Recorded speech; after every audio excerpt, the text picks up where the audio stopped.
Well, that's his nickname. That's what his wife calls him.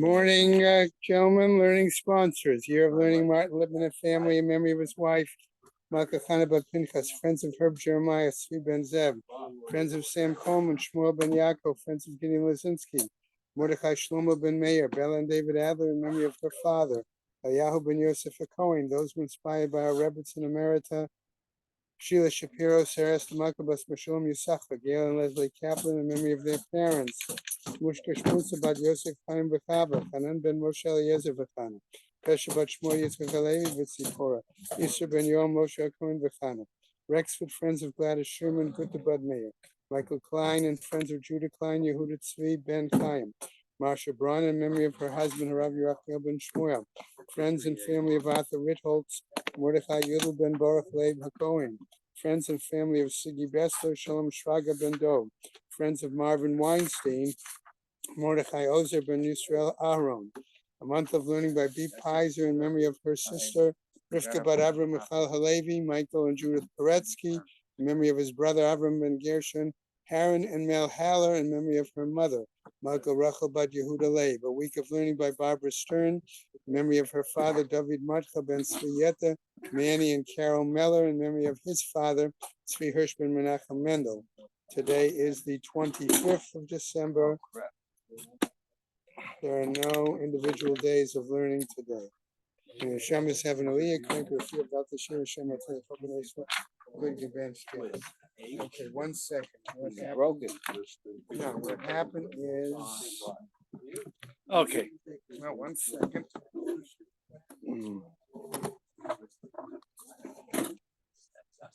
The chair was stuck in the all right, you're okay. Thank you. Rabosai, today's Gemara is the locus of incredible amount of machlokas. Really, it's a grand central, and we're going to studiously avoid all the machlokas that we can. Explain it simply as we can. We learned in the Mishnah that if we're at the very bottom of Nun Beis Amud Beis, Nafal, the third word on the line. We learned in the Mishnah that if it fell into face forward, he has to pay for the ox. If the ox fell face backwards, or it sounds like backwards, he's not chayiv. So we have to see what it means.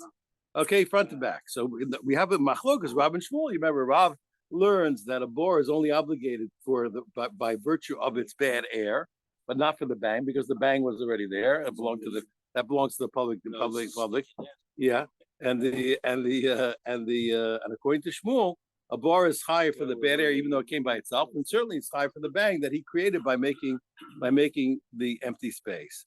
So now each one is going to explain the Mishnah differently. We learned Nafal Lafana. We learned if it fell face first, okay, it fell in front of it. It's the owner of the pit is obligated. Backwards, okay. It's from the sound of the digging, but for the moment that's not our issue. If it falls backwards, he's exempt. It's chul, etc. Amar Rav, so Rav holds what? That a pit is only obligated by virtue of its bad air. Lefan of mamish, when it falling in front means literally in front of what? It's nose down, nose first. Okay, la'achrab mamish, and backwards means backwards, which is nose up. It fell backwards into the pit, nose up. Yeah, not nose first. Both of them are talking in the pit. It fell nose first or nose up into the pit. Why? Nose first, it got damaged by the bad air, and nose up, it didn't get damaged by the bid. Rav Latame, Rav following his reasons. Rav, because Rav told us, we learned earlier. Torah, the board that the Torah obligated to pay the owner of the pit. Lahavla was only because of the bid, and not for the bang. And therefore, like we said, so when it's nose first, it's getting killed by the air. When it's nose back, it's not getting killed by the air, getting killed by the bang. Shmuel said no. The truth is, as far as in the pit, whether it fell nose first or nose up, it doesn't matter. It doesn't matter why Shmuel time, because Shmuel holds what? The Omar lahavlo. He said, "Bor lahavlo." A pit is obligated for its air, even though the bad air comes in by itself. But kol shekain lachaboto, and certainly for the bang, because he created it by making the hole. Okay, so what's the chiddush? What case is talking about? Backwards, was in the pit, whether front or back, he's obligated. Okay, but so what's the case of backwards behind it? We call it kriya because of the sound of the digging. The putter where the owner of the pit is exempt. Kagon, the Niskal, it's what happened. It tripped on the pit, the bar, but didn't fall into the pit. It like hit the bar and then fell outside the bar into the public ground. Right, stumbled over it. And therefore what? It hit the pit, but that went behind the pit. It was behind, meaning what? Not in the pit, but back on the ground of the public domain. Chutz bar outside of the pit. And therefore what? Since that's the ground of the public domain, okay, he is not obligated. That's not his hit, that's the public's hit. AC base. So now we want to ask the kasha, we want to raise the difficulty to Rav. And this is really hard. We have a brisa that explicitly reads against him. It says, bor, when it comes to the pit that we said, how does it fall? Bein lefana, bein l'achar, whether it falls face forward or face backwards, chayiv, you're obligated. So, okay, to you to the Rav, that looks like a knockout blow to Rav. Nevertheless, the Gemara says, yes, it looks like it, but we're going to have three ways to read this brisa that it's not, that it doesn't knock it out. Why is that? Amrav Chis says, and challenge number one. I can tell you, I can read it differently.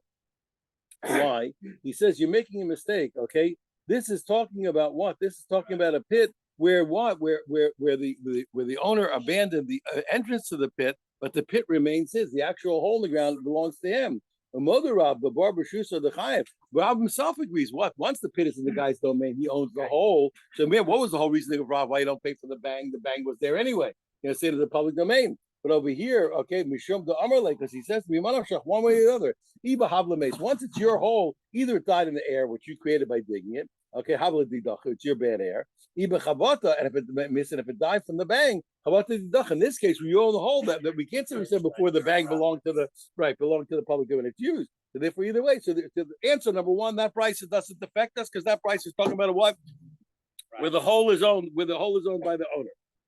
All right. Rabba says, I have another way to solve the problem. Okay, and it's not necessarily a disagreement, by the way, just an alternative, and they're both true. He says, I'll tell you the case. He says, when we said that it fell backwards, it doesn't mean the case the way that Rav said it before, that he fell nose up. No. It means what? That he twisted himself around the nafal ape. He went in falling nose down. He first entered the pit falling nose down. They gave a twist, and he ended up, when he hit the bottom, he was on his back. He fell in nose forward. He twisted himself around. Okay, but nafal agabe, and he ended up finally hitting on his back. Why? The hebel, the honeybee, the hebel that was effective for it is effective no matter. Once it was effective in the beginning, you have to say that's what finally killed him in the end. That was actually an argument, by the way. That was actually an argument. Remember, there was an argument. It was a havamina. It was a havamina. But either way, the point is, once he went in nose first. We didn't say that. When did the animal turn around? Yeah, but yes, we didn't say that in the end. That was the havamina. That the was only in the bottom. We didn't say that in the end, if I recall correctly. I don't think we said in the end. We said, remember, we thought when we put the stone on top, we thought only, but we said no in the end. We said it was all contributed to the level, if I'm not mistaken. So it doesn't matter whether it was water or fumes on the bottom, whatever it is. The point is now that once it was affected somewhat by the bad air, we said that's what happened in the end. That was it. Of bang, of impact. No, it can't be the bang if it's a public domain. It can't be. When we said it's private domain, but if it's public, it can't be. It can't be impacting. So in this case, he's still talking public. He's still talking public, and he's saying for the okay. So one answer is it's private. Another answer is what? That it twisted that the meaning of the words are different. And I'm gonna give you a little theory here because it's so important. If you want to, these are tricks you can learn. When I was younger, I often said things or did things. People think it's amazing. It's nothing amazing. If you know the tricks, there's nothing to it. Here, it's nothing to it. Whenever there's a difficult, what is a difficulty? What is an error? How do human beings generally make errors? Unless they're liars or dishonest. Most people make errors by thinking two things are equal that are not equal, or two things that are not equal are equal. So what happens is people find the same word and they think that the same word means the same thing. Sometimes the same word means different things in different places. So when you think that two things that are unequal are equal, you make a mistake. Or if you think two things that are equal or unequal, you make a mistake. When we ask a kasha, when we ask a difficult, what do we say? We're saying two things that are legally identical are contradictory. That's what we're saying. Something is contradicting. So I should listen. You know what? When you thought it was identical, not identical. What's the big deal? You thought it was the same. It's not the same.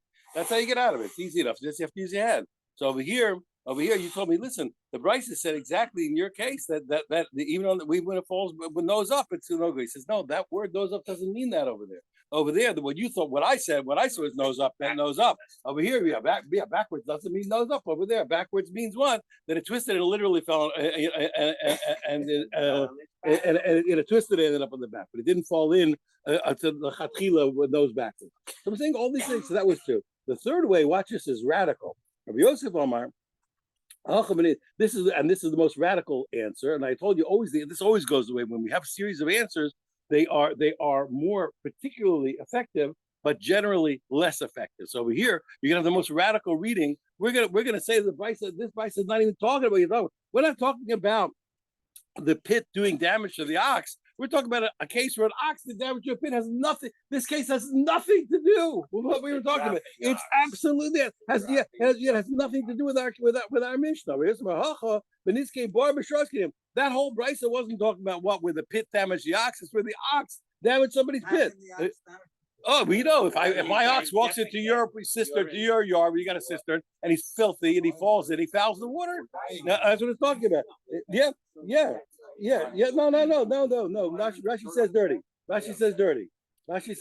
It's following the contents of the pit. water The guy has it's a whole. It has nothing to do with us. A guy has a cistern on his property, and the animal walks in from the public, walks into the guy's private property, falls in and fouls the water.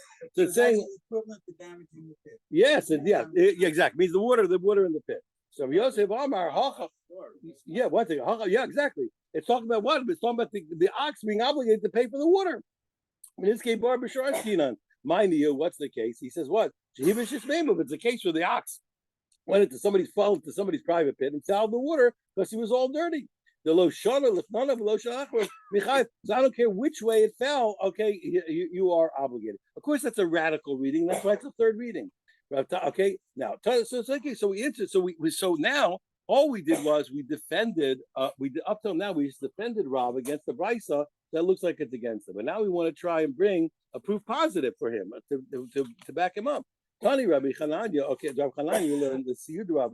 He wants to bring a brisa that actually supports Rav, because we learn the nafal. The brisa teaches when the pasuk says that an ox or a donkey falls in. So the word nafal, the brisa learns achi yipol derech nefila, until it falls the normal way of falling, which is what? Which is nose first. Okay, Mikan Amru, and the brisa says this is what the Mishnah meant. It's a killer.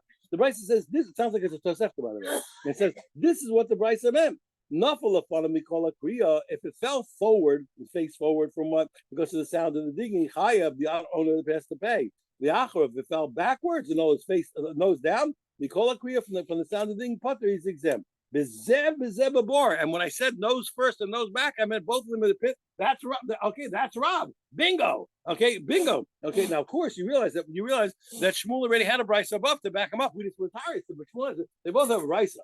Okay, Omar Mar. So okay, now we said that we just learned in the Mishnah. Nafal we call it kriya chayv. If it fell forward, okay, from the sounds of the digging. Okay, the pit has to pay.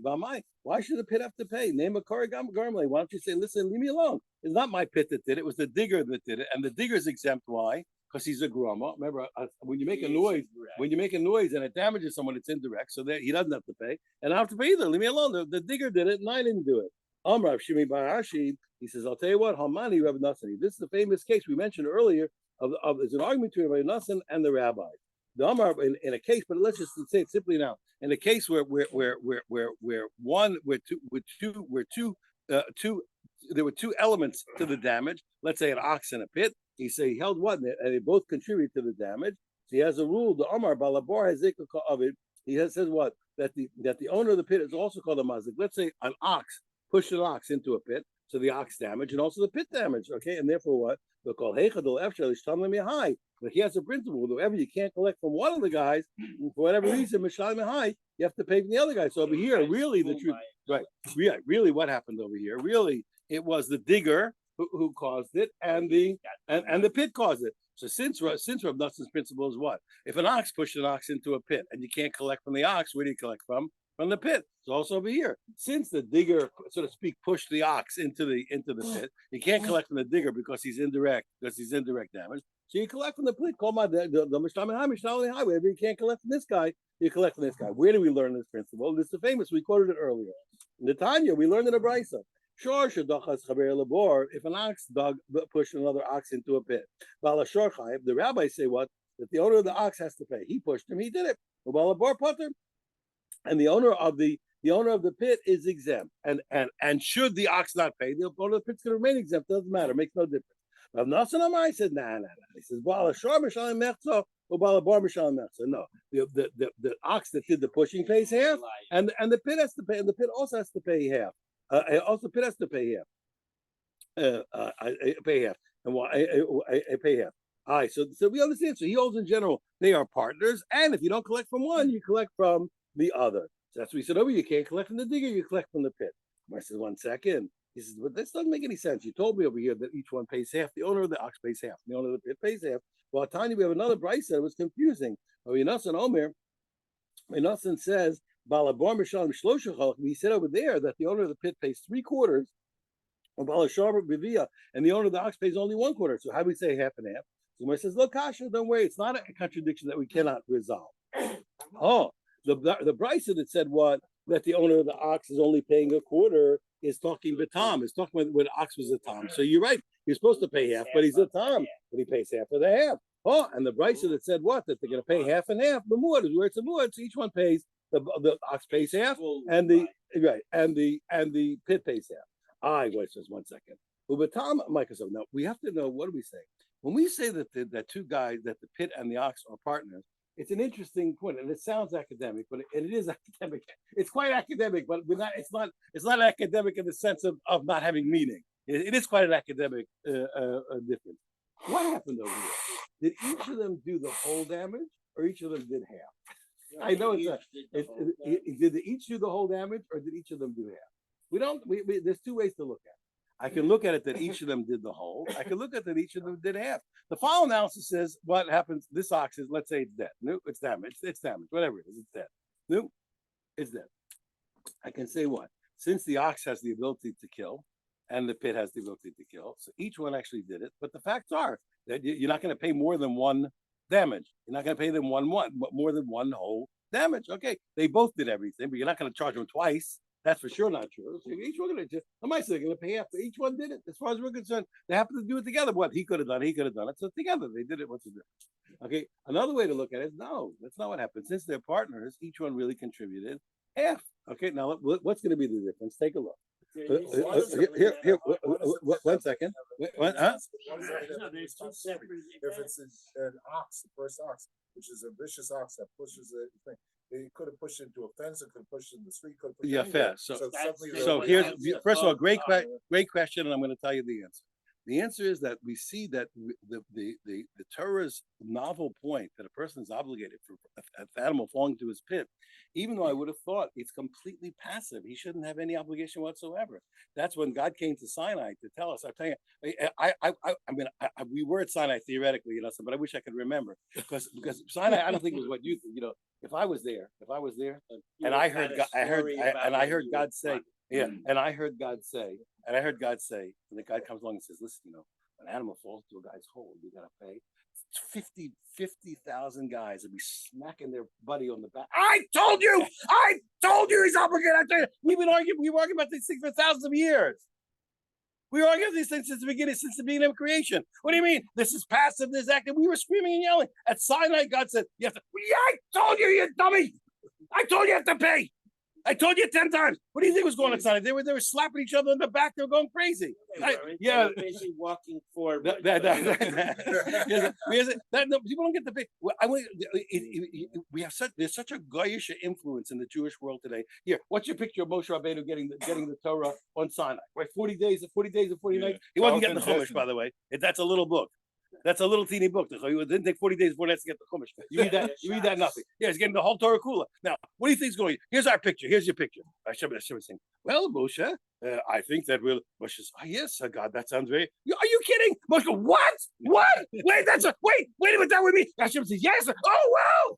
Are you kidding? It's such an insane picture. It's insane what was going on. The whole universe was being, so this was a revelation that God told us that when you dig a pit, it's as if you push the guy in. Here, that's the answer. That's what happened at Sinai. We couldn't believe it. So what? That was the fight. That was the fight. Says this, you come on, you dug a pit, the guy died, the animal died. Says that's right. As far as God's concerned, you pushed him in. And that's exactly the point. That's the answer. King. You're right. You're really right. And that's a very important point in this thing. That's right.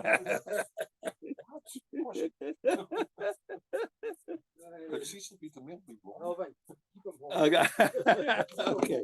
So you got the point over here. So that's the answer. The answer is that was the novel. That was the revelation of the Torah. That as far as we're concerned, you pushed that ox into the pit and killed him or damaged him. Okay, now, and that's very important in this sugya. Okay, so now the thing is, so we have two ways to look at it. Do we look at that what they both did everything, or they both did half? You say, listen, that's academic. What's the difference? Yes. No, but from the fact that Reb Nosson says he pays 3/4, obviously he holds that it's not half. Here, stick here. Keep going. Here, I'm gonna read with me. Read with me. Let's read inside because we're gonna look at two sides. Then go and say, wait a second. Listen, make up your mind. You told me what? That when it's a tom, it's 1/4 and 3/4, and when it's a muad, it's half and half. He says, wait a second. Wait a second. Make up your mind. There's only two ways to look at it. Either they both did everything or they both did half, and it doesn't make any sense. He says, if it's a tom, what does Rabbi Nosson hold? If the way he looks at it is that each of them did the whole thing, as far as I'm concerned, the ox killed them all the way, and the boar killed them all the way, but they happen to be partners. So then it should be what? Hi Mishalim Palga, hi Mishalim Palga. Then it's clear that it has to be they each pay what? Half. It's not going to come out to one guy 1/4 and one guy 3/4. Because high Palga Zeko high Palga Zeko. And that's why you want to take the other incredible academic position. What? No, really. What? Even though they both have the ability to do the whole thing, but the facts are the facts on the ground, the pragmatic facts are that they both participated. So we must look at it as what? As each of them doing what? Each of them doing half. So then he says then what? Okay, Bala Bor Mishalim Palga. The pit pays half. Ubala Shor a Revia, and the owner of the ox has to pay what? 1/4. Why? Because he did a half. He only did a half, and he's only obligated for what? It's a tom. He's only for half of the half. And what? And as far as the other 1/4 mafsi, so the guy loses it. What's the big deal? Then goodbye, Charlie. If you only did half, what are you going to do? You can't do anymore. Rabbi, he says, don't worry. He says, listen, this is beautiful. Rav Nosson Dayonahu. He said, listen, Rav Nosson, he was the Aviyah Dayan. He was the Rosh Beistin. He's the head. Okay. And he goes down to the depth of the law. Listen, don't attribute straw men to Iron Men. Don't distribute straw man arguments to Iron Men. He was a great judge, and you'll see that he had a reason. Really, he looks at it. What each of them did the whole damage. It just so happened their partners are going to split. So then, according to you, l'shalim high palga b'high palga, so they should each pay half. Okay, the answer mishum the amarle balashor la balabor. It's because what? It's because the balashor says to the balabor. He says, "Should Fosi? Honestly, what good did it do me?" It's a very interesting argument. He said, "Listen, the facts are what that you did partner with me. If I have to pay my full half, I didn't get anything out of the partner. What do you do? Here. I did you a favor by being your partner. You're not paying full damages. Do me a favor. Don't make me pay my full part. I helped you. You're not paying full damages. Yeah, I benefit you. I helped you. Help me. Help a guy out. I gave you a break. Give me a break. Okay, you were partners. Now, this is not the final argument. It's the next piece that we really were relying on when we gave the original answer. This is the piece that we really relying on. Same alternative, no. Lolam kasavar high palganism, high palganism. Really, what each one? Okay, high palgazekov and high palgazekov. Each one did half. No, so if that you said one thing is if each one did half, so it should be what? A half and a 1/4. By a tom, and 1/4 is lost. Okay, with the kalkashlach. And as far as your difficulty, balabor mishalim palga, how come the owner of the pit pays half? Ubalashor mishalim revia, and the owner of the ox pays a 1/4. V'idach revia nafsid. And really, what the other 1/4 should just be lost. Goodbye, Charlie. Okay, thank you. Be happy with what you got. Mishum damalei balashor la balabor, because the owner of the ox that got killed can say to the owner of the pit, "This is fantastic. Ana turai bebirish I found my ox in your pit." He says, "Akatalte." I don't want to hear you. Don't give me a whole lot of who struck John over here. I don't want to hear all your stories with it. You got a partner. You come to court and you pay me. That's all. I did you a favor, and whatever money I could get from the other guy, I got. Okay, what I can't get from him, I get from you. You cannot escape the fact. Yeah, the final death blow was in your pit. To get out of here, you can't get out of this. I'm gonna find the other guy. I'm getting you, and that's what this is. Listen, The other guy did you a favor. yeah. Same That's all. card. You're lucky. That's all. And if I can't get the money from him, that's all. Goodbye, Charlie. I get it for you. Is that not so? Therefore, so, They pay three quarters. that's what he said. That's what he said. That's what he said. That's why he pays. In the end, that's why he pays. That's right. And that's why originally, and that's what back to the house that Jack built. So now if you read that nursery rhyme, if you read a different nursery rhyme, I have to make a different joke. But so the end went back to the ranch. You know, that even though the partners and the damage of the ox were the digger, or the sound of the digging, and the pit, even though I cannot collect from the digger because he was indirect damage, I still like that luckily if I can't take money from this guy, I take the money from this guy, from the owner of the pit. And so he said, therefore it's according to Reb Nosson. That's the end of that story. Because the name is Burr, you're giving me the boar. The boy. Yeah. That's right. Amar Rava. Okay, Rava says the following. Now, this is an interesting case. He says something that doesn't look like he has something to say, but we're going to say that he does have something to say. Amar Rava, he said, a guy stuck. There was a pit, and then a guy added a rock to the top of the pit. And then an ox came and tripped on the rock. But he fell into it. So he says, Rabbi Nosson, this is the same argument of Rabbi and Rabbi Nosson, the rabbi. The rabbi is going to say, listen, it's the guy owner of the rock's problem. And Rabbi Nosson says, well, it's the same thing. They're both together, and whatever I can't get from this one, I get from that one. Gemara says, Pshita, what do you mean? You're right, he says, but that's so obvious. There was no need for a Talmud Chacham to tell me such a thing. Any kid would know that. So he says, no. Ma'u Detema, he says, no, it's not obvious. Why? You might have thought that it's not an instance of the argument of Rabbi Nosson, the rabbi. Hasam, who it's all that specifically over there in the case where an ox pushed an ox into the pit. Okay, who damar bala bala bala. So it's over there where the owner of the pit can say to the ox, to the pusher, "Ilav bira di tur di dach habakatale." If it wasn't for my pit, for sure your ox would have killed it by itself. Okay, even without me. Okay. And so you can say, listen, you're in. You can't get out of this. But here, Matzi Amarle Bal Evan, the Balabar, here, the owner of the stone, you would have thought could say to him, what? I'm not necessarily involved. What would my stone have done by itself? My stone's not an ox that kills people. My stone is a stumbling block. If he had the ox tripped just on the stone without any pit there, it would have fallen on the ground and it would have gotten up. What's the big deal? Come tell me no, that what we don't say that. The Amarle, the Balabar can say to him, no, he says, I'm sorry, Elab Evan lo have enough of the actual fact, the pragmatic facts of the indisputable reality of what happened is, you're right. Theoretically, that it could have tripped on a rock and hit and never fall into my pit and never no damage. But the facts are the reality is that it didn't happen that way. You're puts it in, and you can't escape the fact that in pragmatic, practical terms, you are my partner. That's right. You can't get out. Okay, so that's why, and that was exactly why Rava had to speak to tell you that the owner of the rock can't make that claim. Okay, Itmar, we learned the following. Now, I'm going to read according to the Rashal, and I want to tell you something interesting. And this is very important. Throughout our Talmud and all of our writings, Jews are talking all the time. That they're busy all the time, talking. So we like to shorten things down, you know, because it's too much, and especially in writing, printing is very expensive. We like to make Rashi tables. We make abbreviations of phrases, etc. So as great a gift as that is, it's also the source of a great deal of confusion. Why is that? Because they can be misinterpreted. And throughout our history, there are cases where people encoded Rashi tables wrongly or decoded them wrongly. And I myself have been saved many times by realizing that somebody made a mistake. It happens. Now, if you look at our first Rashi on the second page, take a look. It's in parentheses. Notice it's in parentheses. Why is it in parentheses? Because the Rashal took it out. And he also, if you look at the Gemara, beginning of the Gemara, you see parentheses, he took that out.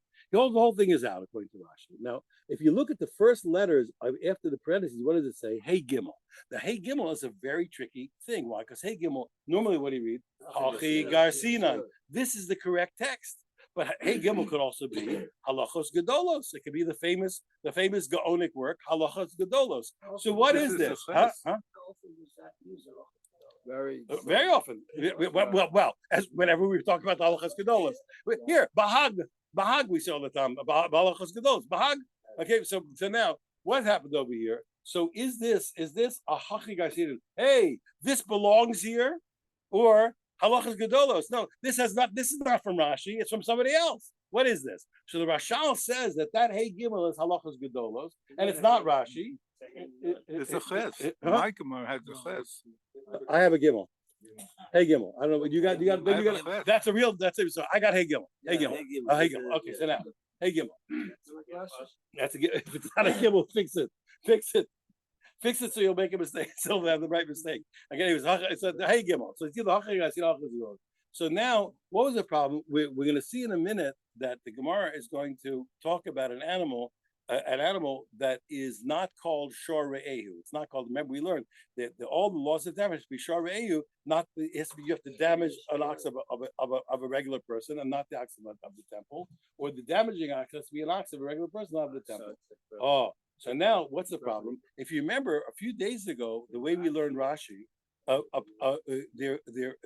ox of the firstborn that gets blemished, the coin's allowed to shecht it and eat it. So Rashi learned earlier that ox essentially is, as far as the rule of being the ox of your friend. We said that was called Shara Ehu. The way this is going to learn is it's not, and therefore it makes good sense to take this out. And this is not Rashi; it's really the halachas gedolos. So if you look at little note there, you look at the note there from the Mashal, you see it says clearly that it doesn't belong for the reason that I just said. So therefore, I'm going to learn it. I'm going to learn it, and other people learn the other way. I'm going to learn it the way the Rashal learns it. And we're not speaking about a bechor that got a firstborn that got a blemish. We're talking about a regular sacrifice that got a blemish. And what's the rule? Even though if once you redeem it, you're allowed to eat it, etc.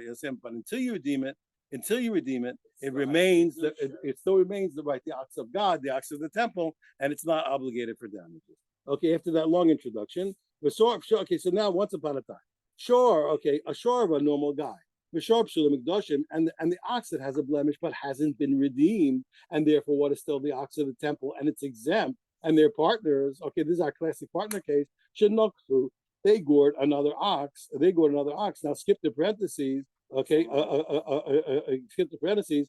Abaya Omar, Abaya said Mishan Chetzi Nezik. He says, well, the owner of the regular guy's ox, he pays half damages. Rabina or Mishan Rabia Nezik. Rabina says he pays a quarter. What's going on? I understand. I guess you're talking of Rabbi Nassan, but what's going on over here? You're not going to collect from you can't collect from the temple's ox. So you're going to collect from the guy. But why? So why half and why a quarter? Okay. So the Gemara says what? And the Gemara says Habatam. They're both talking about a tam ox that really only pays half damages. Okay. So Rabina. Yeah, pardon me. I misspoke. Okay, and Ravina. Why do Ravina say what? That he pays half damages? Because he holds like the rabbis that what?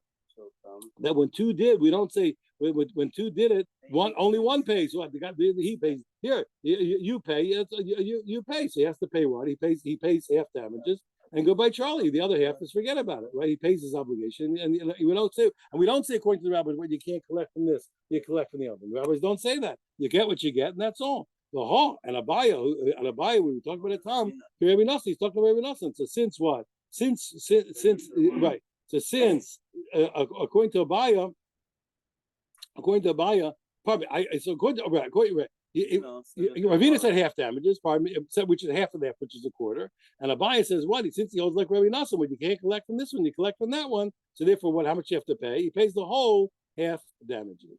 Alternatively, I could say another way to explain what they're saying.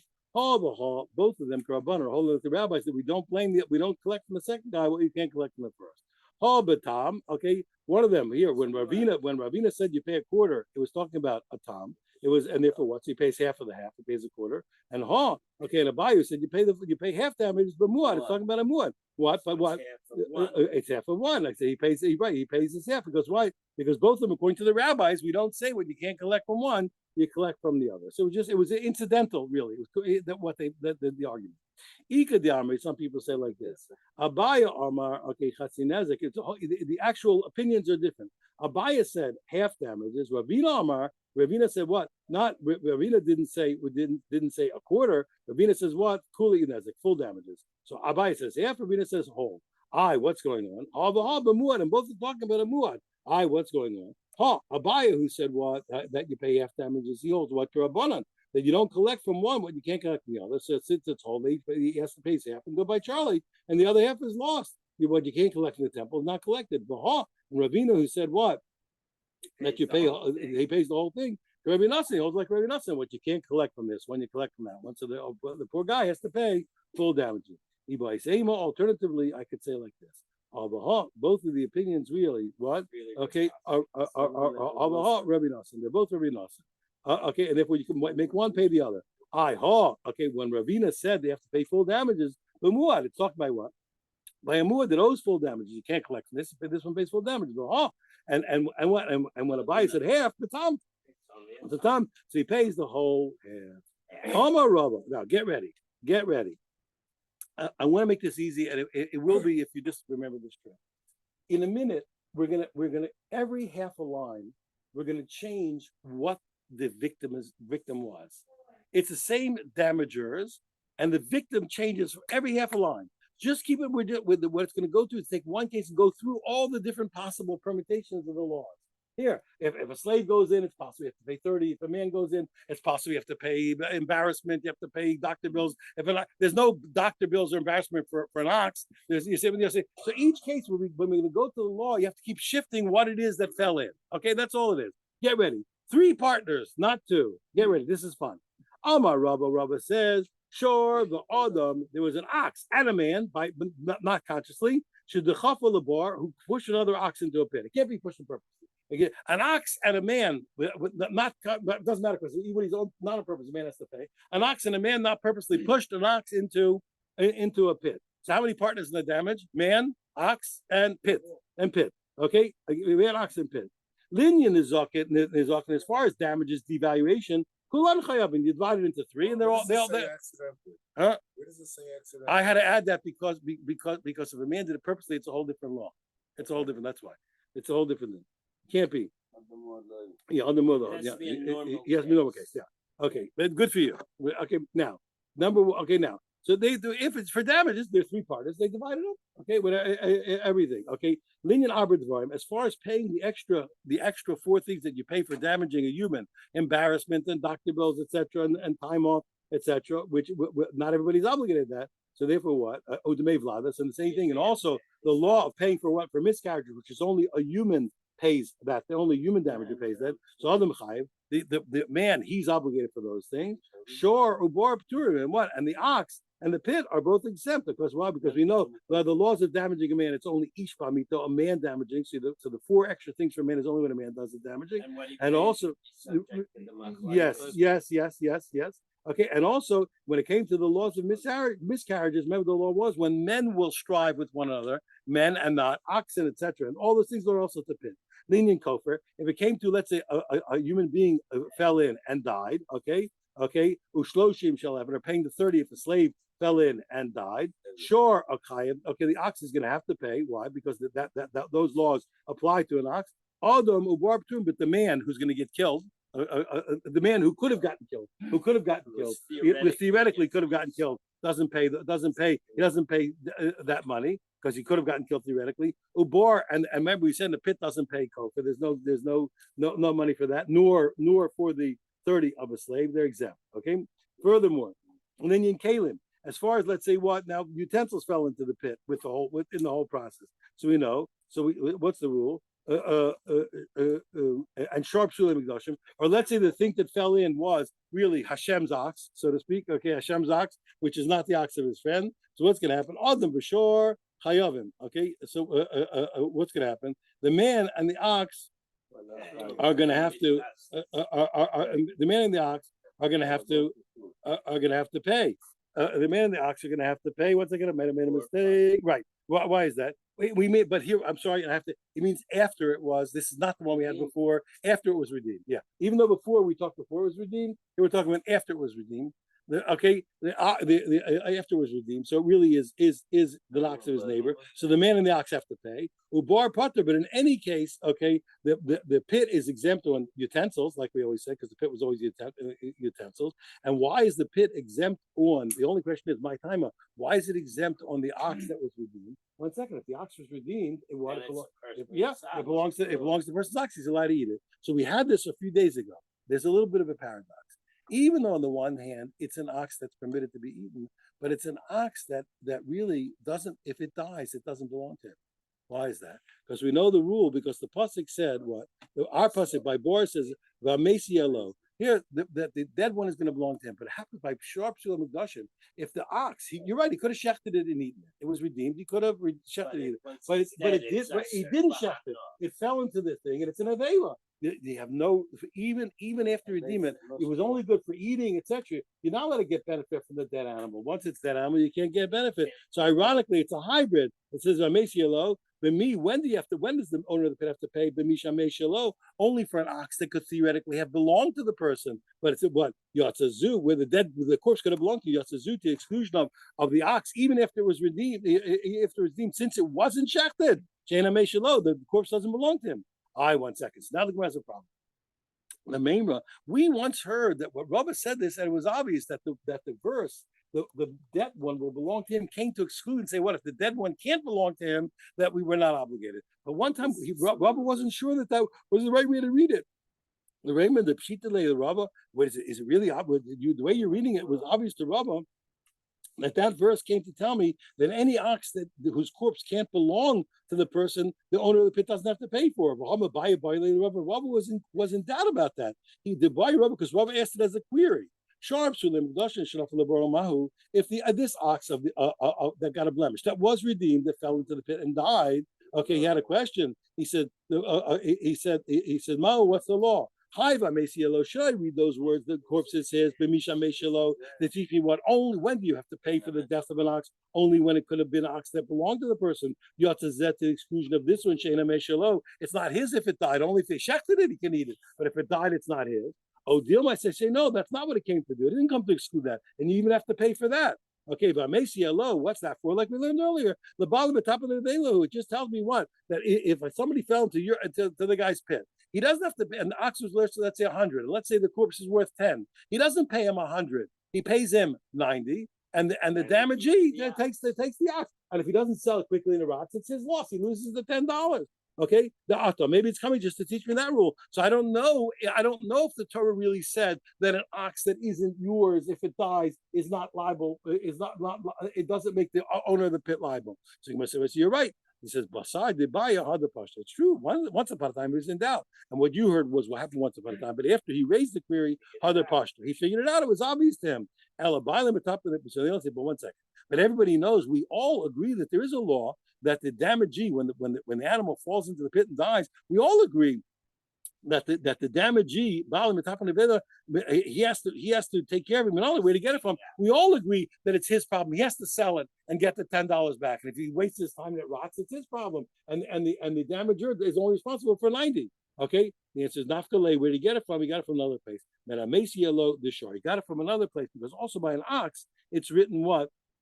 By written that the corpse belongs to him, and there he's going to learn what? That the corpse has to go, is the responsibility of the damagee. Now, here's a very important, this is my chazis Ramathon. Every time we have psukim that work in opposite directions, let's take a look. The way we read it now, the pasuk v'hames yihi alo, okay, by Bor, okay, taught us what? It was an exemption, it was a leniency. It said that the owner of the pit doesn't pay in this case. He's exempt. Okay, it's a leniency. It's a leniency for the what? For the owner of the pit. And when we learned over there by the ox, the Mesielo, it was a stringency for what? A stringency for whom? For the owner of the ox. So 1 second. How did you know to be by the pit to be lenient on the pit, and obviously stringent on the damagee, and by the ox you were stringent on the damagee and lenient on the damagee? Okay, so how do you know? How do you know what you're doing? So maybe you should switch it the other way. When it says my chazis, if I said it wrong, just reverse what I said. My chazis. I'll tell you a story tomorrow. I won't tell. I'll tell you tomorrow. When I was a kid, I'll tell you. I think I said it right. When I was a kid, when I was in yeshiva, in TA, there was a math genius came out of Russia when nobody was coming out of Russia. Before anybody was coming out of Russia, the guy's name was Luke Kowarski, may rest in peace. The guy was a beautiful. This guy was so he was a study in joy. Why? This guy was so happy to be out of the Soviet Union. The guy walked around with a smile on his face 24 hours a day. He was the happiest guy. He was a genius's genius. He taught in the big universities. Why did he teach in a yeshiva high school? He told us why.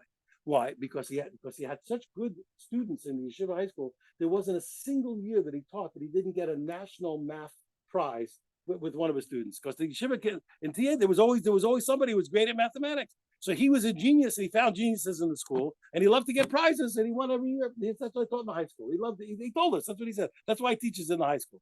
But listen to this. So it's a classic thing. There's always some nudnik in the class. Like there's always a nudnik. So listen to this. So Luke, the math genius, he's the professor's genius.